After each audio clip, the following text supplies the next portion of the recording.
വളരെ ഹെൽത്തി ആയിട്ടൊരു ബ്രൗണീസ് ഉണ്ടാക്കിയെടുത്താലോ. വെറും 4 ഇൻഗ്രീഡിയൻസ് ഉണ്ടെങ്കിൽ നമുക്ക് ഈ ബ്രൗണി ചെയ്തെടുക്കാൻ പറ്റും.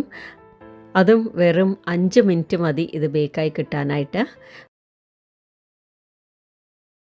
നമ്മുടെ ഈ ഹെൽത്തി ബ്രൗണി ഉണ്ടാക്കാനായിട്ട് നമുക്ക് 2 പഴമാണ് വേണ്ടത്. അപ്പോൾ ഞാൻ ഇന്ന് പച്ചനാടൻ പഴം എടുക്കണത്. അപ്പോൾ അതിൻ്റെ തോലൊക്കെ കളഞ്ഞ് എടുത്ത് വെക്കുകയാണ്.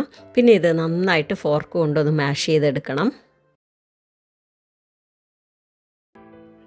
ഇനി ഇതിലേക്ക് 2 മുട്ട പൊട്ടിച്ചൊഴിക്കണം. ഇനി പഴവും മുട്ടയും കൂടെ നന്നായിട്ടൊന്ന് ബീറ്റ് ചെയ്തെടുക്കണം. ഇതിൽ കട്ടകളൊന്നും ഇല്ലാതെ വേണം ചെയ്തെടുക്കാനായിട്ട്. അതിനുശേഷം ഇതിലേക്ക് 3 ടേബിൾ സ്പൂൺ ലൈറ്റ് കൊക്കോ പൗഡറാണ് ഞാനിവിടെ ചേർക്കുന്നത്. പിന്നെ 1 ടീസ്പൂൺ ബേക്കിംഗ് പൗഡറും കൂടെ ചേർത്ത് കഴിഞ്ഞാൽ നമ്മുടെ ബാറ്റർ റെഡിയായി. ഇനി നിങ്ങൾക്ക് ഇതിൽ വേണമെങ്കിൽ ചോക്ലേറ്റ് ചിപ്സ് ചേർക്കാം, ഇഷ്ടമുള്ള നട്ട്സ് ചേർക്കാം. അപ്പോൾ ഞാനിവിടെ 1 ടേബിൾ സ്പൂൺ ചോക്ലേറ്റ് ചിപ്സാണ് ചേർത്ത് കൊടുക്കണേ. അതില്ലാതെ ഉണ്ടാക്കിയെടുക്കാം കേട്ടോ. ഇത് വേണമെന്ന് നിർബന്ധമില്ല, ഓപ്ഷണലാണ്. അപ്പോൾ ഇനി ഇതെല്ലാം കൂടെ നന്നായിട്ടൊന്ന് മിക്സ് ചെയ്തെടുക്കണം.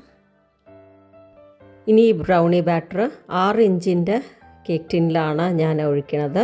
പാച്ച്മെൻറ്റ് പേപ്പർ ലൈൻ ചെയ്തിട്ടുണ്ട്.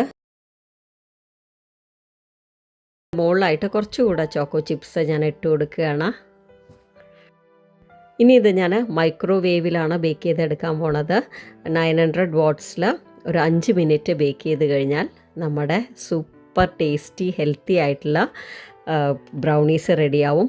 അപ്പോൾ ഇത് നന്നായിട്ട് ആറിക്കഴിഞ്ഞ ശേഷം മാത്രമേ കട്ട് ചെയ്യാൻ പാടുള്ളൂ. അപ്പോൾ കണ്ടോ നമ്മുടെ ബ്രൗണീസ് എന്ത് രസമാണ് കാണാൻ തന്നെ.